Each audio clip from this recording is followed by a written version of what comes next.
Welcome back sa ating channel. Naging mainit nga na usapin di umano sa mundo ng social media. Tila bistado na nga kung sino nga ba talaga ang mastermind sa pagsampa ng kaso kay former President Rodrigo Duterte. Dito nga natin makikita mga kaibigan na talagang walang kwenta talaga itong serimulya na ito dahil bistado na nga dahil siya pala ang mastermind sa pagsasampa ng kaso nga kay former President Rodrigo Duterte. Makikita natin dito mga kaibigan na nanahimik nga itong serimulya na ito at mga kanyang kakampi. Ngunit ngayon nga ay talagang bistado ang kanilang kababalaghan na ginagawa dahil ginagawa nila ito para makaganti at para sa pera. Dito natin makikita na gusto na lang talaga nilang maghari-harian sa bansang Pilipinas. Matatandaan natin na tuta nga ito ni Lisa Sumag serimulya na ito. Kaya naman pati si VP Sara Duterte ay binabanatan. Pati nga lahat ng kanilang mga ginagawa ay talagang walang araw kwenta na kahit maganda nga ang ginagawa ni VP Sara Duterte ay pinapapangit nga ng mga tambaluslos na ito, lalong-lalo na't kakampi nila ang mainstream media at talagang binabanatan si VP Sara Duterte. Ngunit ang pagnanakaw nila ng bilyong-bilyong pera ay hindi binabalita ng mainstream media, kaya makikita natin ang pagkabias nila. Dapat ipalabas nila ang mga baho ni Lisa Smugs, Kuting at ni Romualdez at ni Rimulya na ito para magkaalaman, hindi yung nasusuhulan sila ng mga pera. Well mga kaibigan, para nga sa karagdagang impormasyon, panoorin nga natin ang buong video. At kung bago ka lamang sa aking channel, huwag kalimutan i-click ang subscribe button at notification bell para lagi kang updated sa ating mga bagong video. At para sa sulit viewers natin dyan, maraming salamat sa walang sawang pagsuporta. Pag-usapan natin ngayon ang subpoena na natanggap ni PRRD galing sa Quezon City Prosecutor's Office na pinapasubmit siya ng counter affidavit at mag-appear sa opisina ng Fiscal on December 4 at saka December 11 para sa preliminary investigation. Parang first time ata ito na sa simpleng kaso lang, hindi naman lang binibigyan ng kortesiya ang dating presidente. So ang tanong, politically motivated ba ito? Sino ang utak? Okay, pakinggan natin na nagsalita si DOJ Secretary Boying Rimulya tungkol sa issue na ito. Pakinggan muna natin siya, din magbigay ako ng mga reaction. Balita ito ng Sunshine Media. Jesus Crispin Rimulya na normal na proseso sa piskalya ang pagpapatawag sa isang inirereklamo sa pamamagitan ng sumon. Sagot ito ng kalihim matapos maglabas ng subpoena ang Quezon City Prosecutor's Office laban kay dating Pangulong Rodrigo Duterte dahil sa reklamong grave threat na isinampa ni Alliance of Concerned Teacher Congressman Franz Castro. Pinahaharap ng piskal sa kanilang tanggapan ng dating Pangulo sa Disyembre para sagutin ang reklamo. Inahalintulad ni Rimulya ang ginawang pagpapatawag sa kanya nang sinampa nito ng murder complaint ni dating Bucor Chief Gerald Bantag sa ginawa ngayon kay Duterte. Sunshine News Blast! Normal na proseso naman yan kahit anong reklamo. Pasasagutin Yan, ka. si Boying. Nung ako dinimanda sa ombudsman, sinusumagot ako. Na-dismiss na nga yung kaso. Ayun ang sinasabi ko. Wala naman sa atin na walang pananagutan pagdating ng panahon. Ganun talaga. Kahit na wala kang kasalanan, ay didemanda ka. Kasama yan sa ating inaapakang teritoryo. Pero giit pa ng kalihim na wala itong kinalaman sa pagpapalabas sa prosecutor ng sumon laban sa dating Pangulo. Sinagot din ng kalihim kung sa ang pagsasampa ba ng kaso laban sa dating Pangulo ay may motibong politikal. Sunshine News Blast! Nasa atin na magsabi kung may political motive kasi yung nagpa-file at yung pina-filean ay hindi talaga magkasundo sa politika yan. Talaga naman sabihin ko sa inyo na walang political motive.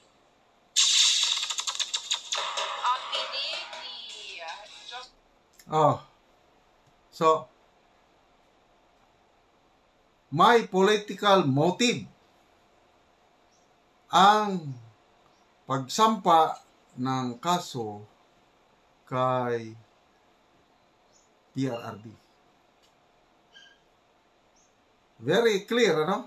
So, believe din ako kay Secretary Boying, very, very frank. So, may political motive. Bakit daw? Ang nagsampa ng kaso, mga makakaliwa, party list. Ang sinampahan, si PRRD na number 1 kalaban ng mga komunista. Palagi niyang binabakbakan. Kaya nga, kakaunti ang nanalong party list ng Makabayan Bloc dahil sa birada ni Pangulong Duterte nung presidente pa siya. Dati halos 10 ang party list ng makakaliwa sa Kamara, ngayon 3 na lang.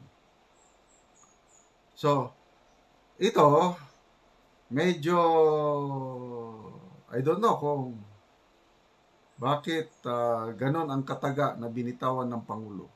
Yung sabi niya, yung confidential funds, gagamitin ko yan na ikaw, France, para patayin ka. So, I hope na yung political motive nitong pagsampa ng kaso at ang pagpatawag ng piskalya ay hanggang ganun lang. Kasi kung yung mas malalim na political motive, delikado.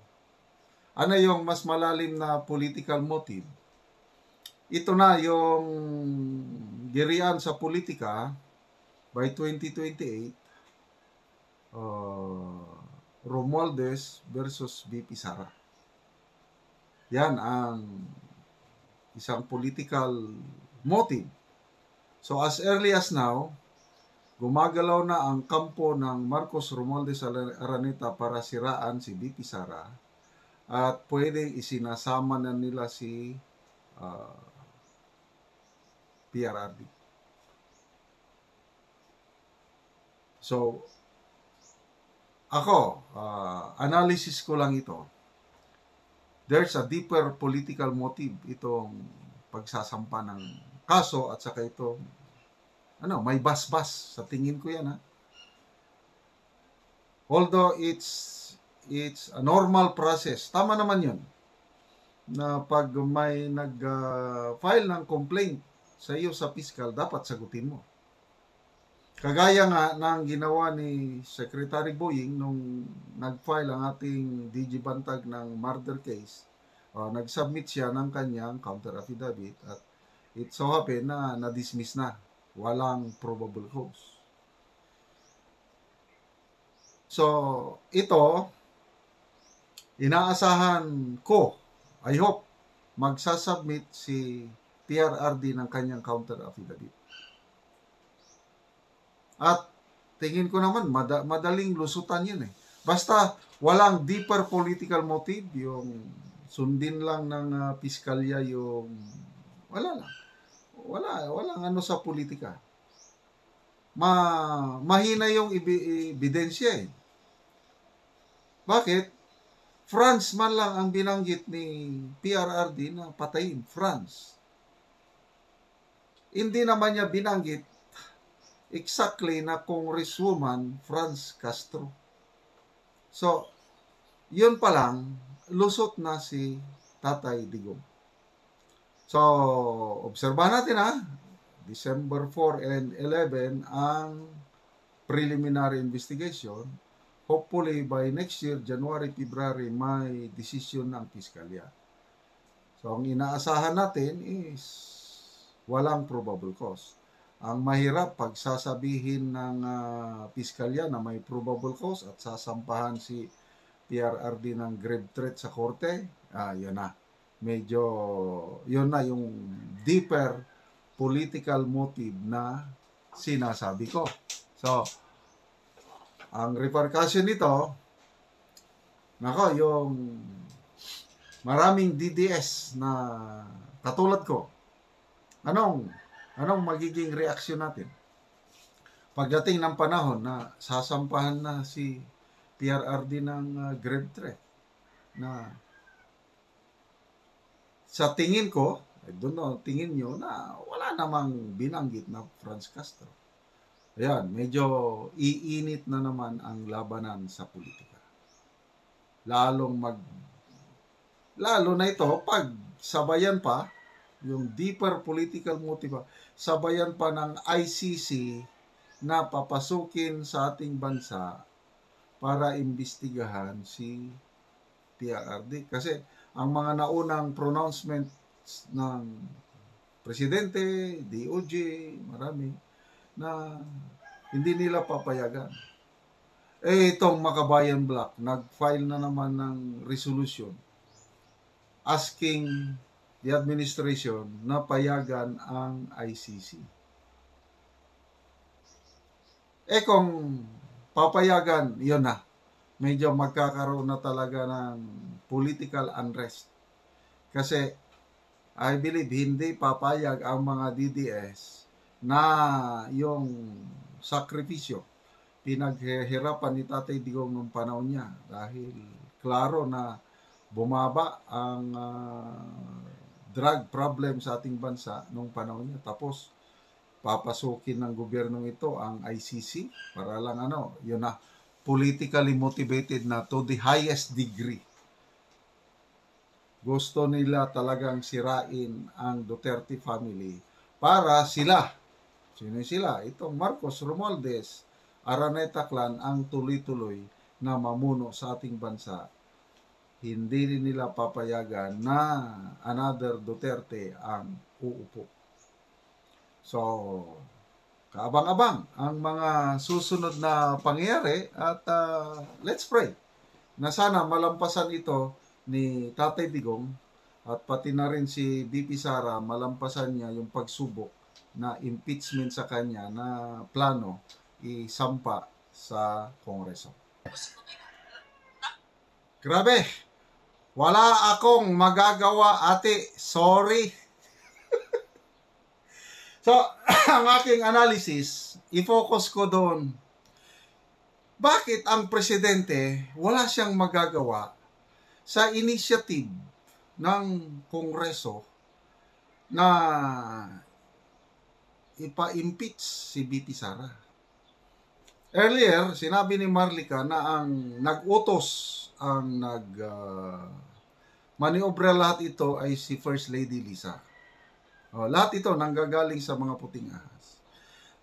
Earlier, nabanggit din ni Maharlika na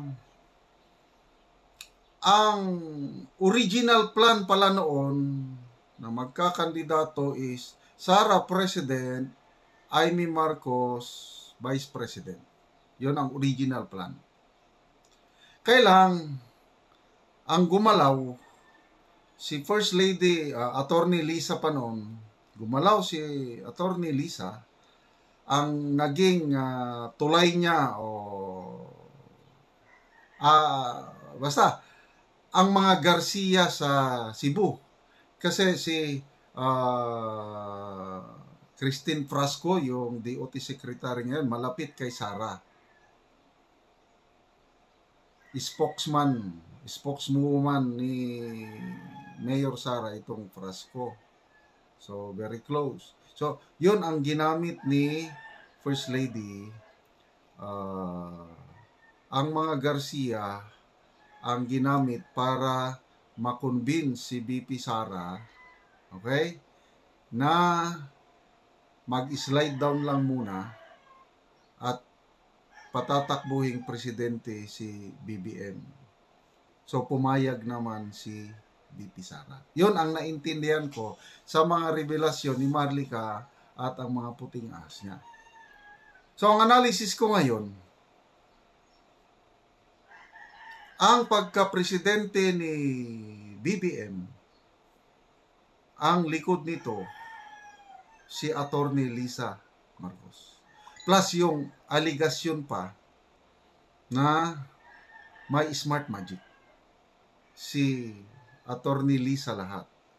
Yung mga revelasyon ni Madam Maharlika na before election, pumunta siya ng Pilipinas at yung na nakita niya sa campaign headquarters na puros si Attorney Lisa ang nagpapatakbo. Ang tunay na campaign headquarters hindi si Benhur Abalos. Kasi yun ang lumalabas Benhur Abalos, campaign manager. Nakikita ko ngayon kung pelikula pa, ang director directed by Liza Araneta Marcos. Ang actor si BBM. So, sino ang masusunod? Ito, simple analogy. Ang actor o ang director? Yun na yung answer. Walang magawa ngayon ang presidente dahil susumbatan siya ng First Lady. Kung hindi dahil sa akin, hindi ka mananalo. I can just imagine ito. Pasensya na, imagination lang ito Nung kasagsagan na ng away, kasi nag-away daw si Attorney Vic Rodriguez at saka si First Lady Lisa tungkol na sa mga appointments. May mga appointments na gustong mangyari ni Attorney and First Lady, ayaw ni Attorney Vic as Executive Secretary. Then to a point na nagsabi ang Secretary Rodriguez nga, hindi po kayo ang aking amo. Ang amo ko si PBBM. Yun. So, nagawa ng paraan, natanggal si Attorney Vic, may kapalit. Kailang, dahil best friend nga si PBBM at saka si Attorney Vic, ayaw itsapwera ni PBBM ang kanyang best friend, binigyan niya ng bagong posisyon na Chief of Staff na pwede naman at napermahan na yung kanyang appointment. Ano yun? Malala ko ulit si Mike Abe, nasa PTB4 na siya noon, may access siya sa Malacanang.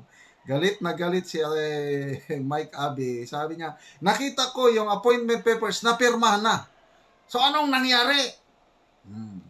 Kasi hindi natuloy. Ito na, connecting the dots.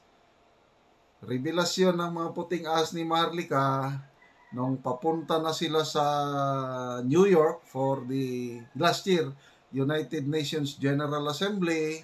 Nalaman ni First Lady na inappoint ulit ni Presidente si Vic Rodriguez as Chief Staff. So, pergalit ang direktor. Sinumbag na black eye. Tapos, yun na, ma-imagine ko ang pagtatalo. Pag hindi ako, wala kang presidente, sundin mo ako, hindi. Doon na yung, baka nagkaroon na ng threatening. Doon na, narinig ko lang ito kay Maharlika na noon daw, naghiwalay na itong dalawa. According to Maharlika, sinishare ko lang. I'm just analyzing. Naghiwalay na. I don't know kung anong year yun. Tapos nagkabalikan na lang nung bago magka-eleksyon. Baka yun ang baka yun ang para bang blackmail. Hihiwalayan ulit kita. O kaya may alam itong First Lady na mga hindi magandang kuha ni BBM. Ibubulgar ko ang sikreto mo. O ano? Piliin mo. Sinong piliin mo? Vic Rodriguez o ako? Presidency, sisirain kita. Ako ang nagpanalo sa iyo, ako rin ang sisira sa iyo. Ano? Ayun. Hindi, ang presidente, wala na. Yes, ma'am. Kaya, hindi nasunod yung pagiging Chief of Staff ni Attorney Vic Rodriguez hanggang ngayon. So, ito na ngayon, sa nakita ko, gustong tulungan ni PBBM si BP Sara, kailang wala siyang magawa sa mga kagustuhan ni First Lady Lisa Marcos. Analysis ko lang yun. I might be wrong. Nasa inyo na yan. So, wala siyang magawa kay First Lady, plus may isa pa. There's a more powerful force than the First Lady na nagdidikta sa mga pangyayari sa bansa. Another vlog na lang yon. Sino ang mas makapangyarihan sa First Lady? Ano sa tingin niyo? Kaya itong ating presidente, sunod-sunuran na lang sa First Lady plus itong mas powerful force na next vlog ko na lang yan. So, sayang, kawawa ang ating bayan. Ng ating binutuhan, hindi siya makapag-decide on his own kasi sumusunod na lang siya sa Dito nga natin mapapatunayan mga kaibigan na talagang hindi nga tinatantanan ni Remulla, ni Kuting ng Norte, ni Lisa Smugs at ni Romualdez, si VP Sara at Tatay Digong. Dito natin makikita na talagang gusto na nilang patahimikin ang legacy nga ng mga Duterte dahil ang suporta nga ng taong bayan ay walang iba kundi ang mga Duterte. Kaya naman dapat lumayas ang mga tambaluslos na pulpolitiko sa kanilang pwesto kung ayaw nilang palayasin sila ng 31 million na katao at magkaroon ng kodita. Well mga kaibigan, kung kayo ang tatanungin ano ang inyong mga opinyon, just comment below sa ating comment section at ating pag-uusapan.